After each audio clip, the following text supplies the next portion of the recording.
2026년 대한민국은 어떤 미래를 그리고 있을까요? 최근에 나온 대통령 신년사를 보면요. 이게 그냥 단순한 연설이 아니더라고요. 거의 국가의 방향을 바꾸려는 거대한 청사진을 담고 있었어요. 자, 오늘 그 비전의 핵심 한번 제대로 파헤쳐 보겠습니다. 이 연설 전체를 딱 한 문장으로 꿰뚫는 가장 강력하고 야심찬 약속이 바로 이겁니다. 올해를 대한민국 대도약의 원년으로 만들겠다. 이거 그냥 구호가 아니에요. 이 한 문장에 앞으로 우리가 살펴볼 모든 계획과 비전이 다 압축되어 있다고 보시면 됩니다. 그리고 이 모든 거대한 변화의 시작점, 그 해가 바로 2026년입니다.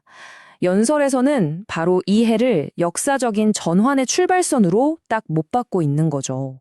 자, 근데 거대한 도약을 하려면 일단 발판이 단단해야 하지 않겠어요? 그쵸. 이 연설도 마찬가지입니다. 미래 비전을 쭉 펼치기 전에 우리가 이미 이뤄낸 회복의 성과부터 먼저 짚고 넘어가더라고요. 코스피 4천 시대, 그리고 연간 수출 7천억 달러 달성. 연설은 이 두 가지 아주 상징적인 숫자를 통해서 경제가 그냥 회복된 수준을 넘어서 아주 강력하게 반등했다, 이런 자신감을 보여주고 있습니다. 여기서 진짜 흥미로운 게 뭐냐면요. 연설이 이런 경제 회복을 구체적인 외교, 정치 성과랑 연결시키는 방식이에요. 미국과의 관세 협상 타결, 핵 잠수함 건조 같은 동맹 확장, 그리고 AI 시대 예산안 합의까지 이 모든 게 서로 맞물리면서 경제 부흥의 든든한 발판이 됐다고 강조하는 거죠. 그런데 말이죠. 이 성공의 이면에는 아주 역설적인 문제가 숨어 있었습니다. 연설은 바로 그 문제를 성공의 함정이라는 아주 날카로운 표현으로 딱 정의하면서 이제 여기서 빠져나와야 한다, 이렇게 말합니다. 성공의 함정. 이게 뭐냐면요. 한때 우리를 성공으로 이끌었던 바로 그 공식이 이제는 오히려 미래로 나아가는 길을 막는 족쇄가 되어버린 상황을 말하는 겁니다. 바로 이 개념이 왜 지금 대한민국에 이런 대대적인 방향 전환이 필요한지를 설명하는 핵심 열쇠라고 할 수 있죠. 그리고 이 슬라이드를 보시면 그 주장이 아주 명확하게 보입니다. 과거의 성공 공식, 그러니까 특정 지역이랑 소수 대기업의 자원을 몰아주는 방식이 어떻게 불평등을 심화시키고 국가 전체의 성장을 가로막는 부작용을 낳았는지 한눈에 딱 들어오죠. 그래서 연설은 아주 강력하게 선언합니다. 성장의 패러다임을 완전히 바꿔야 합니다. 이제 익숙한 옛길이 아니라 새로운 길로 대전환을 해야 할 때라는 거죠. 자, 여기서부터가 이제 문제 진단을 넘어서 구체적인 해법으로 넘어가는 부분입니다. 그럼 이 계획의 심장부로 한번 들어가 보죠.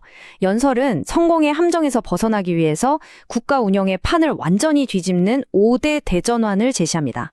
여기 그 5대 대전환의 청사진이 있습니다. 지방주도 성장, 모두의 성장, 지속 가능한 성장, 매력적인 성장, 그리고 안정적 성장. 이 5가지는 그냥 따로따로 노는 정책이 아니에요. 서로 맞물려 돌아가는 하나의 거대한 톱니바퀴 같은 거라고 생각하시면 됩니다. 첫 번째 전환. 이건 대한민국의 정말 오래된 숙제죠. 모든 게 서울이라는 하나의 거대한 블랙홀로 빨려 들어가는 이 문제를 정면으로 겨냥합니다. 해법의 핵심은 전략적 지방 분권입니다. 기존의 서울 1극 체제에서 벗어나서 전국의 5개의 성장 거점이랑 3개의 특화 도시를 만드는 5극 3특 체제로 바꾸자는 거예요. 이걸 위해서 공공기관도 옮기고 남부 반도체 벨트처럼 지역별로 첨단 산업을 키워서 대한민국 전체가 함께 성장하는 새로운 엔진을 만들겠다는 구상입니다. 두 번째 전환은 성장의 과실을 누가 어떻게 나눌 것인가, 이 질문에 대한 답입니다. 뭐랄까, 한 그루의 거대한 나무에서만 열매가 열리는 이런 구조를 어떻게 바꿀 수 있을까 하는 고민이죠.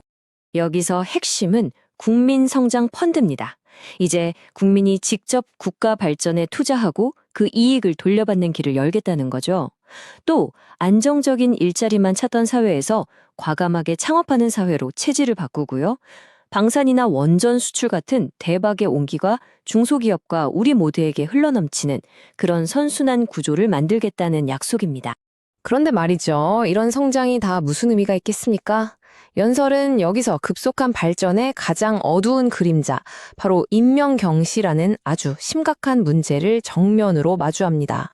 OECD 산재 사망률 1위, 연설은 이 불명예스러운 기록을 직접 언급하면서 이 문제를 해결하지 않고서는 진짜 선진국이 될 수 없다고 지적합니다. 그래서 해법은 아주 단호합니다. 생명과 안전을 무시했을 때 치르는 비용을 지금보다 훨씬 더 높이고 근로감독관 2,000명 증언에 일터 지킴이 제도까지 만들어서 현장을 바꾸겠다는 겁니다. 더 이상 안전을 비용으로 생각하지 않고 지속 가능한 성장의 가장 중요한 전제 조건으로 삼겠다는 선언인 거죠. 네 번째 전환은요, 이제 문화를 바라보는 관점 자체를 180도 바꾸는 겁니다. 더 이상 문화는 경제의 그냥 부속품이 아니라 경제를 이끄는 핵심 엔진이라는 세계적인 변화를 정면으로 받아들이는 거죠. 연설에서 정말 놀라운 사실 하나를 제시하는데요. K 콘텐츠 수출액이 우리나라 주력 산업인 전기차나 2차 전지를 이미 넘어섰다는 겁니다. 이건 문화가 더 이상 있으면 좋은 것이 아니라는 아주 강력한 증거 아니겠어요? 그래서 아주 과감한 투자를 약속합니다. 문화 예산을 9조 6천억 원으로 대폭 늘리고요. 문화를 더 이상 사회공헌 이런 게 아니라 필수 성장 전략으로 삼는 겁니다. K-팝 팬이 K-뷰티 고객이 되고 K-드라마 시청자가 K-푸드를 찾는 이 선순환 구조. 이걸 통해서 문화적인 매력을 국가 경제 전체의 동력으로 만들겠다는 야심찬 계획입니다. 그리고 마지막 5번째 전환.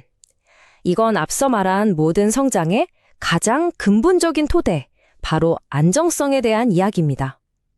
국가 안보가 어떻게 경제 번영이랑 바로 연결되는지를 보여주는 거죠. 이 슬라이드가 그 비전을 아주 명확하게 보여줍니다. 한반도와 관련된 지정학적 리스크, 우리가 흔히 말하는 코리아 리스크를 평화를 통해서 오히려 독보적인 경제적 이점인 코리아 프리미엄으로 바꾸겠다는 구상입니다. 그렇다면 이 모든 거대한 전환을 통해서 우리가 궁극적으로 가려는 곳은 어디일까요?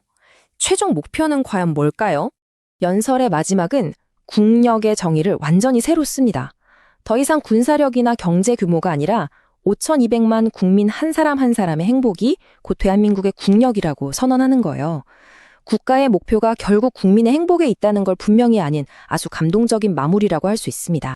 하지만 연설은 이 모든 청사진의 열쇠를 결국 국민에게 넘깁니다. 대한민국 대도약 결국 국민이 합니다. 이 말로 마무리하면서 우리 모두에게 질문을 던지는 거죠. 한 나라의 방향을 바꾸는 이 거대한 전환을 위해서 우리 각자에게는 과연 무엇이 필요할까요?